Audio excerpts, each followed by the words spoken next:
এর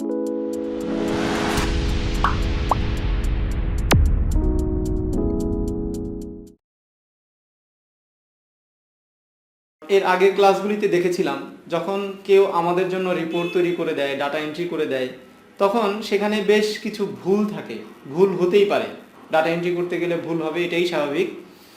কিন্তু আমি এমন কোনো টেকনিক অ্যাপ্লাই করতে পারি কি না যাতে এক্সেলে ডাটা এন্ট্রি করার সময় এক্সেল আমাকে ভুলকে প্রতিরোধ করে দিবে আমি যেরকমভাবে চাই। আমরা ডাটা ভ্যালিডেশনের মাধ্যমে এই ছোট্ট কাজটা করে ফেলতে পারি খুব সহজেই। চলুন বন্ধুরা, আমরা দেখে নেই কীভাবে ডাটা ভ্যালিডেশন এক্সেলে ব্যবহার করে আমরা আমাদের কাজকে সহজ করতে পারি, নির্ভুল করতে। তো ডাটা ভ্যালিডেশনের অ্যাপ্লাই করার জন্য এখানে আমার কিছু নাম আছে, কিছু ডেজিগনেশন আছে। নামগুলি এন্ট্রি করা হয়ে গেছে। বিভিন্ন অর্গানাইজেশনের ডেজিগনেশনের লিস্ট থাকে, নোমেনক্লেচার থাকেই। এই ডেজিগনেশনটা আমি যদি কাউকে এন্ট্রি করতে দেই তাহলে আনোয়ার এন্ট্রি করার সময় এখানে আনোয়ারের যা ডেজিগনেশন আছে, specialist, manager, general manager, vice president, এখানে নাম ডেজিগনেশন এন্ট্রি হবে। কিন্তু এন্ট্রি হওয়ার সময় এটা হতেই পারে যে জেনারেল ম্যানেজারকে আমি জিএম লিখে দিতে পারি, ভাইস প্রেসিডেন্টকে আমি ভিপি লিখে দিতে পারি, ম্যানেজারকে আমি এমজিআর লিখে দিতে পারি। কিন্তু তা না করে আমরা ডাটা ভ্যালিডেশনের মাধ্যমে এই কাজটাকে করে ফেলবো। সো ডাটা ভ্যালিডেশন করার জন্য প্রথমে আমাকে রেঞ্জটা সিলেক্ট করে নিতে হবে। তারপরে ডাটা রিবনে ক্লিক করে ডাটা ভ্যালিডেশন ক্লিক করলে একটা উইন্ডো আসবে। এই উইন্ডোর তিনটা পার্ট: সেটিংস, ইনপুট মেসেজ এবং এরর অ্যালার্ট। সেটিংসের এখানে অ্যালাউ ভ্যালিডেশন ক্রাইটেরিয়ার মধ্যে অনেক অপশন আছে, যে অপশনগুলি ইউজ করা যায়।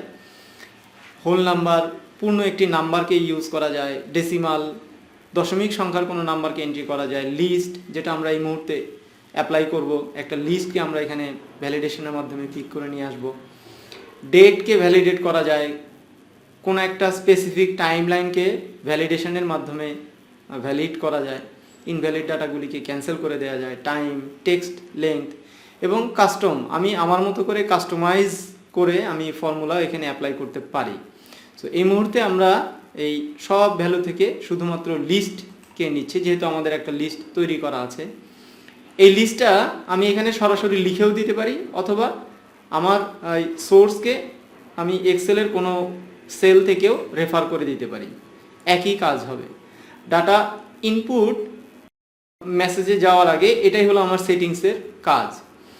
ইনপুট মেসেজ ব্যাপারটা হলো, কেউ যখন এখানে ডাটা এন্ট্রি করতে যাবে, ক্লিক করবে এই সেলগুলিতে, তখন কম্পিউটার এক্সেল তাকে অটোমেটিক্যালি একটা নোটিফিকেশন যাতে দেয় যে please select from list. So এর জন্য টাইটেলে আমরা লিখলাম ডাটা এন্ট্রি, ইনপুট মেসেজে লিখলাম প্লিজ সিলেক্ট ফ্রম লিস্ট। এরপরের ট্যাব হলো এরর অ্যালার্ট। এরর অ্যালার্ট হলো কেউ যখন ভুল করবে ডাটা এন্ট্রি করতে গিয়ে, তখন এক্সেল তাকে কি নোটিফিকেশন দিবে। এখানে নোটিফিকেশনের স্টাইল আছে হলো তিনটা: স্টপ, ওয়ার্নিং এবং ইনফরমেশন। স্টপটাই হলো বেস্ট, ভুল কোনো ডাটা এন্ট্রি করতে দিবে না, স্টপ করে দিবে। এখানে টাইটেল আমরা লিখলাম হলো রং এন্ট্রি। এখানে লিখতে পারি your is invalid, please try again. এরপরে জাস্ট ওকে বাটনে ক্লিক করলে আমার ভ্যালিডেশনটা এই সিলেক্টেড সেলগুলিতে অ্যাপ্লাই হয়ে যাবে। যখনই আমি এই সেলে এন্ট্রি করার জন্য সিলেক্ট করব, তখনই আমার ইনপুট মেসেজে মেসেজটা আমি লিখে দিয়ে আসছিলাম, এই মেসেজটা এখানে শো করবে, data entry please select from list. এবং এই সেলের ডান পাশে একটা ছোট্ট ড্রপ বক্স চলে এসছে। এই ড্রপ বক্সের ভিতরেই আমি আমার এই লিস্টগুলিকে পেয়ে যাব। জাস্ট এখান থেকে আমি সিলেক্ট করে দিতে পারবো। এখানে যদি আমি কোনো ভুল ডাটা এন্ট্রি করতে যাই এবং এন্টার দেই, তখন সে আমাকে, আমি রং এন্ট্রিতে যে মেসেজ দিয়ে এসেছিলাম সেই মেসেজটা এখানে শো করবে যে your data is invalid, please try again, retry.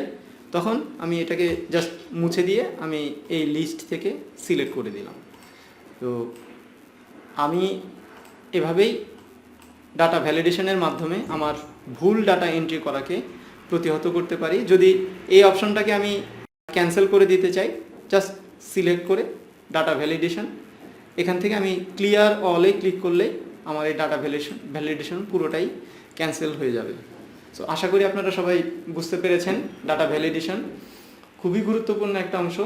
যদি সঠিক জায়গায় সঠিক সময়ে সঠিক মতো এন্ট্রি করতে পারেন, আপনাদের অনেক ভুলকে সংশোধন করে দিবে, অনেক কাজকে আপনি খুব সহজেই করে ফেলতে পারবেন। ধন্যবাদ সবাইকে।